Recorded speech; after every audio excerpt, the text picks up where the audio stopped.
Good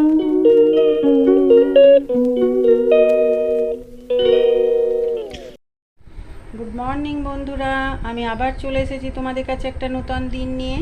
তোমরা সকলে কে কেমন আছো? আশা করি সকলেই ভালো আছো, আমিও ভালো আছি। আমার শাশুড়ি বৌমার হিসেবে তোমাদেরকে জানাই আমার আন্তরিক ভালোবাসা ও শুভেচ্ছা। যারা আমরা পরিবারে নতুন বন্ধু হয়ে এসেছো তাদেরকেও জানাই আমায় আন্তরিক ভালোবাসা ও শুভেচ্ছা। চলো, স্নান হয়ে গেছে, পুজো হয়ে গেছে, আজকে রান্না কি করব তোমাদেরকে দেখাবো, সাথে থেকো। আজকে হবে পাতলা করে একটু ডিমের ঝোল। তার জন্য এই দেখো 4টে ডিম সেদ্ধ করে নিয়েছি, আলুগুলো সেদ্ধ করে কেটে নিয়েছি, আর এখানে পেঁয়াজ, রসুন, আদা, লঙ্কা পেস্ট করে নিয়েছি। কড়াই চাপিয়েছি, এরপর দেব তেল। আগে ডিমগুলো ভেজে নেব একটু।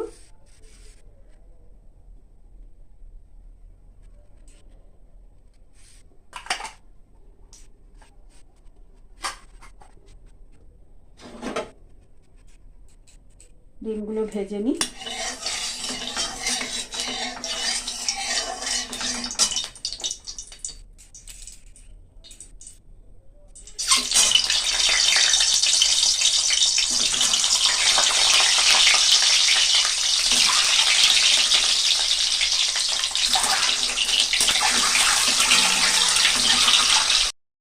ডিমগুলো একটু ফাড়া ফাড়া করে ভেজে নিলাম, এরপর তুলে নিই।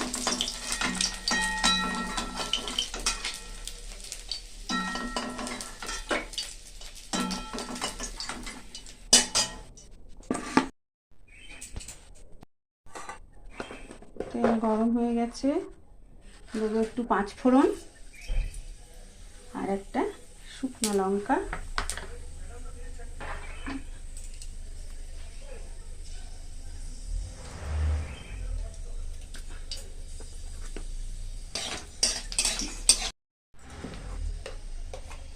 তেল গরম হয়ে গেছে, দিলাম মশলা।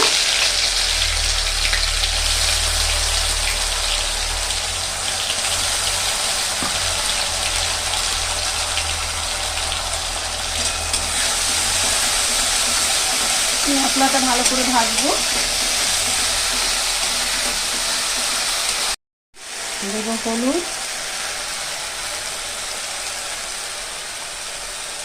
দেব নুন,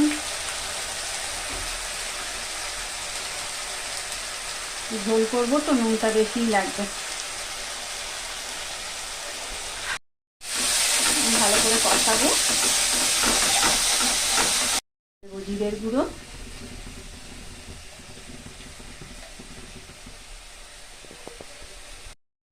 টমেটো সস দিলাম। আজকে টমেটো দেওয়া হয়নি তো একটু সস দিয়ে দিলাম।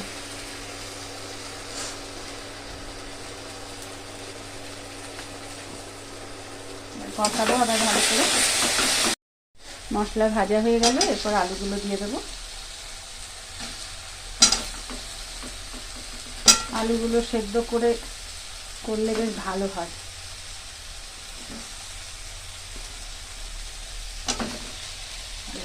একটু কষিয়ে নেব। ভাজা হয়ে গেছে, এরপর গরম জল দিয়ে দিলাম।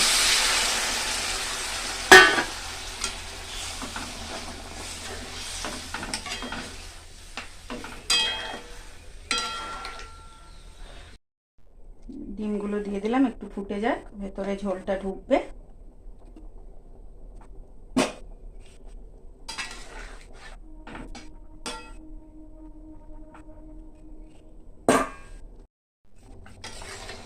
ফুটে উঠেছে, হয়ে গেল ডিমের পাতলা লাল লাল ঝোল। গ্যাস অফ করে দিলাম।